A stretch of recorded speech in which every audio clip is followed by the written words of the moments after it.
दोस्तों, स्क्रीन पर आप जिस जहाज की तस्वीर देख रहे हैं, इसे देखकर आपको क्या लगता है? इतने मजबूत ढांचे पर इतना ज्यादा डैमेज करने के लिए किस तरह का हथियार इस्तेमाल किया गया होगा?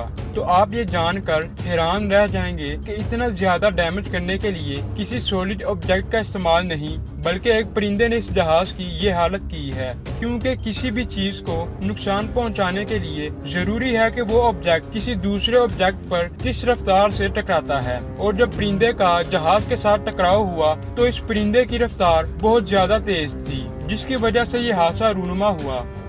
दोस्तों, आज की इस वीडियो में आपको पता चलेगा कि कैसे एक छोटी सी चीज एक एटम बम से भी ज्यादा तबाही मचा सकती है।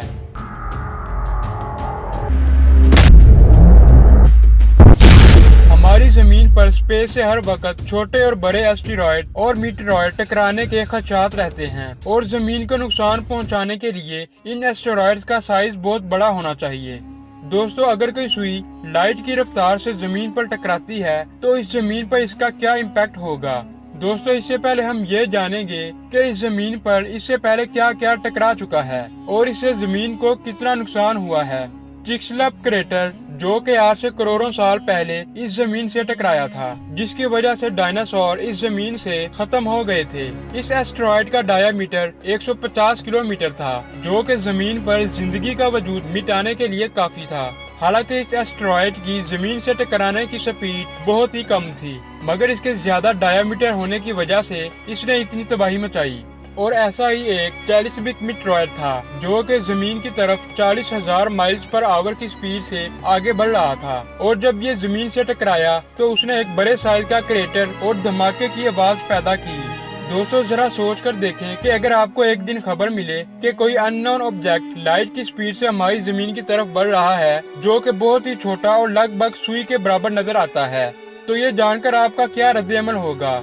आप ये सोचेंगे कि इतनी छोटी चीज भला हमारी जमीन का क्या बिगाड़ सकती है, मगर ये सोच आपकी बिल्कुल गलत होगी। क्योंकि जब बात स्पीड की आती है तो कोई भी चीज स्पीड की वजह से हमारी जमीन को नुकसान पहुंचा सकती है, शायद इतना ज्यादा नुकसान जिसे आप सोच भी ना सकें। इसका अंदाजा आप इस बात से लगा लें कि अगर कोई कार इंसान को 50 किलोमीटर पर आवर की स्पीड से टक्कर मारती है तो उस इंसान को अस्पताल ले जाना पड़ सकता है, लेकिन अगर वही कार किसी इंसान को 70 किलोमीटर पर आवर की स्पीड से टक्कर मारती है तो वो इंसान शायद जिंदा ही ना बच पाए। दोस्तों, जैसा कि आप जानते हैं कि लाइट की स्पीड 3 लाख किलोमीटर फी सेकंड होती है, और जमीन पर विजिबल लाइट, इलेक्ट्रोमैग्नेटिक रेडिएशन इसी स्पीड से चलती हैं। साइंसदानों का मानना है कि मैसिव पार्टिकल्स लाइट की स्पीड से ट्रेवल नहीं कर सकते, लेकिन लाइट की स्पीड के आसपास पहुंच सकते हैं। तो जब एक सुई या कंकर लाइट की स्पीड से जमीन की तरफ बढ़ेगा तो वो एक अंदाजे के मुताबिक बहुत छोटा होगा।